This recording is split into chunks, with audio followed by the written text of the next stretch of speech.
हमारा संकल्प है नेशन फर्स्ट, राष्ट्र प्रथम।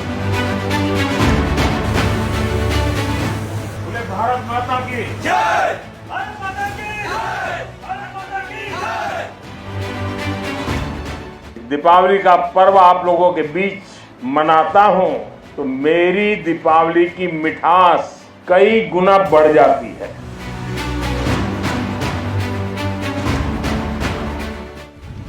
बहुत शुभकामनाएं भैया।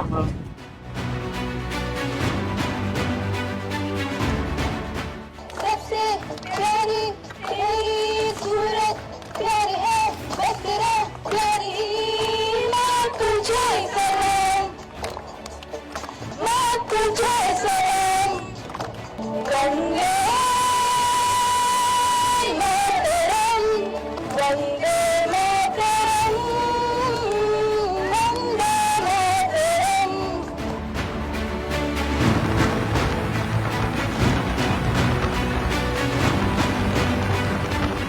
आपका ये अथाह शौर्य, पराक्रम की पराकाष्ठा देश जब आपको देखता है तो उसे सुरक्षा और शांति की गारंटी दिखाई देती। दुनिया जब आपको देखती है तो उसे भारत की ताकत दिखाई देती और दुश्मन जब आपको देखता है तो उसे पूरे मंसूबों का अंत दिखाई देता है।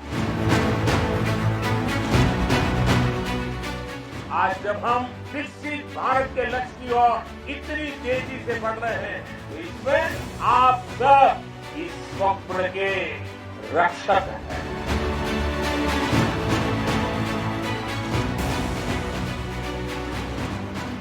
জম্মু ও কাশ্মীর ছাড়া একমাত্র সেখানেই সীমান্ত নির্ধারণ নিয়ে এখনও মতবিরোধ রয়েছে ভারত এবং পাকিস্তানের।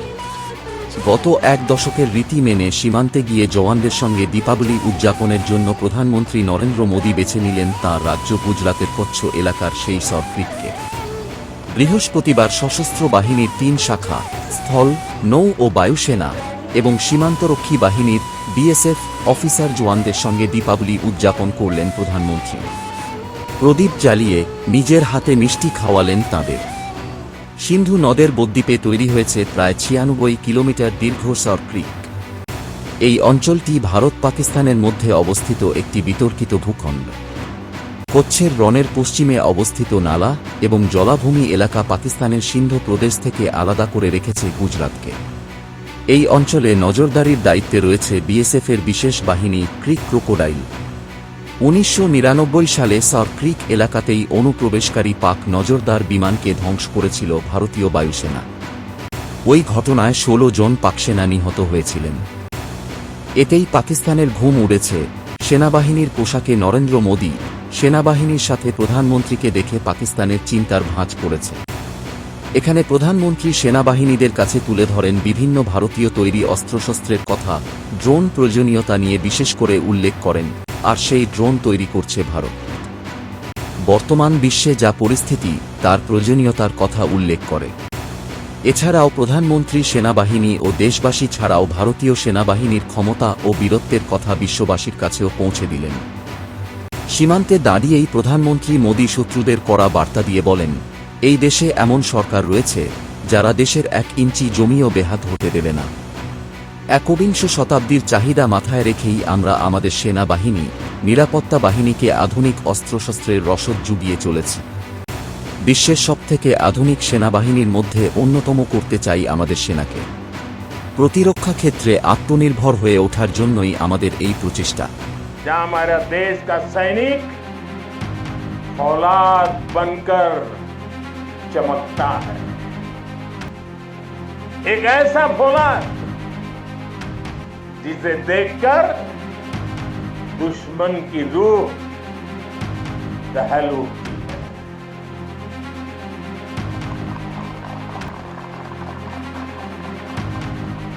दुश्मन भी आपको देखकर सोचता है कि जो ऐसे क्रूरतम प्रहारों से विचलित नहीं हुआ उसे भला कौन हरा पाएगा। आपकी ये अटल इच्छा शक्ति,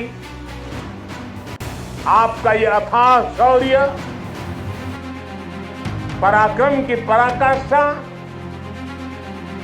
देश जब आपको देखता है तो उसे सुरक्षा और शांति की गारंटी दिखाई देती है। दुनिया जब आपको देखती है तो उसे भारत की ताकत दिखाई देती है और दुश्मन जब आपको देखता है तो उसे पूरे मंसूबों का अंत दिखाई देता है। आप जब जोश में दहाड़ते हैं तो आतंक के आका कांप जाते हैं। मैं कच्छ में खड़ा हूं तो यहां हमारी नेवी का जिक्र भी उतना ही स्वाभाविक हो जाता है। ये गुजरात का समुद्री तट देश की बहुत बड़ी ताकत है, इसलिए यहां की समुद्री सीमा भारत विरोधी षड्यंत्रों का सबसे ज्यादा सामना करती है। कच्छ के इसी क्षेत्र में भारत की अखंडता का उद्घोष करती ये सर क्रीक भी है। अतीत में इस क्षेत्र को रणभूमि बनाने की कोशिशें भी हुई। देश जानता है सर क्रीक पर दुश्मन की नापाक नजरें कब से टिकी है, लेकिन देश निश्चिंत भी है क्योंकि सुरक्षा में आप तैनात हैं।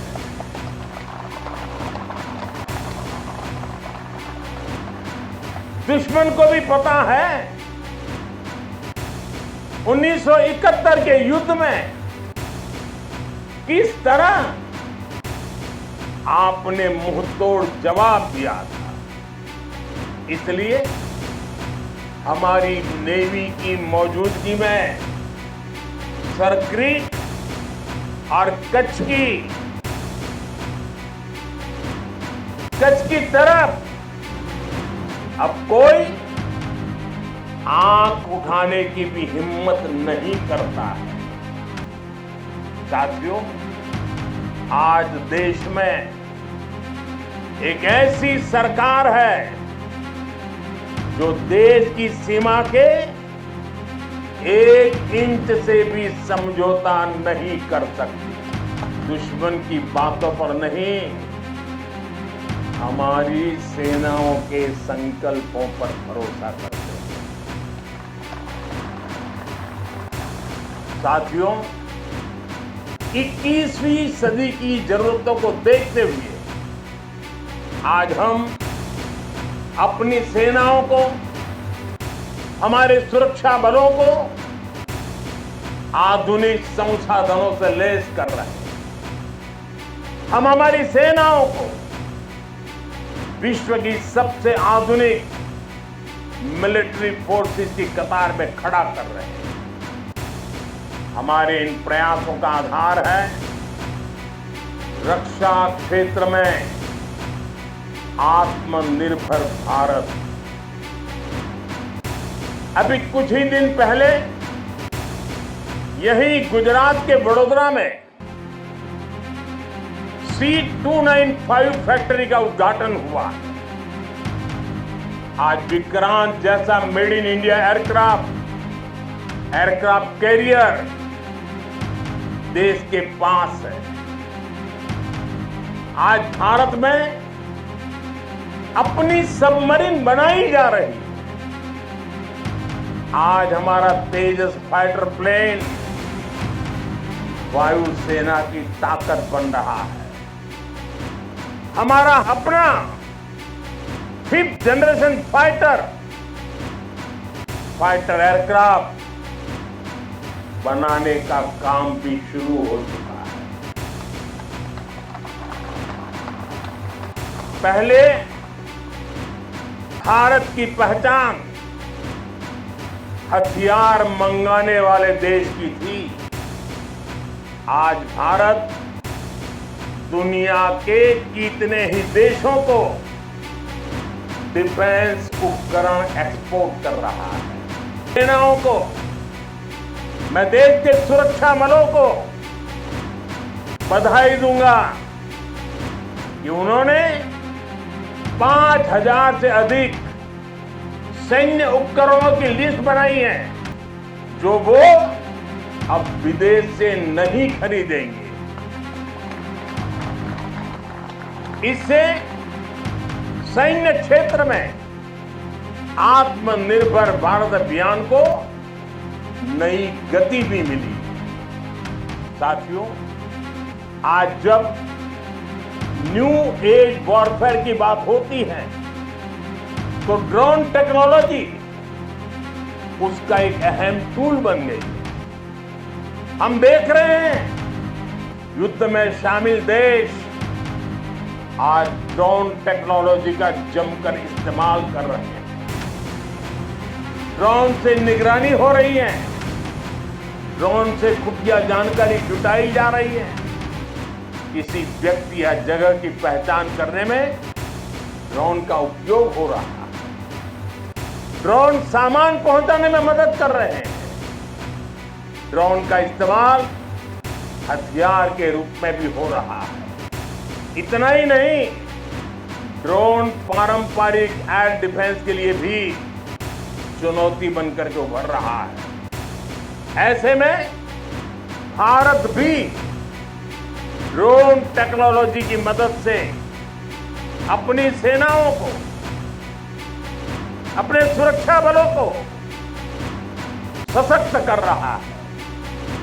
सरकार आज 3 सेनाओं के उपयोग में आने वाले प्रीडेटर ड्रोन खरीद रही है। ड्रोन के इस्तेमाल से जुड़ी स्ट्रेटेजी बनाई जा रही है और मुझे खुशी है कि कई भारतीय कंपनियां पूरी तरह से स्वदेशी ड्रोन बनाने में भी लगी हैं। सेनाओं के आधुनिकीकरण की इसी सोच के साथ chief of defence staff CDS की नियुक्ति की है। इसने देश की सेनाओं को मजबूत करने में बड़ी भूमिका निभाई। अब हम इंटीग्रेटेड थिएटर कमांड की दिशा में बढ़ रहे हैं। इंटीग्रेटेड थिएटर कमांड के लिए एक ऐसा मैकेनिज्म तैयार कर लिया गया है जिससे सेना के तीनों अंगों के बीच और बेहतर तालमेल होगा। साथियों, हमारा संकल्प है नेशन फर्स्ट, राष्ट्र प्रथम।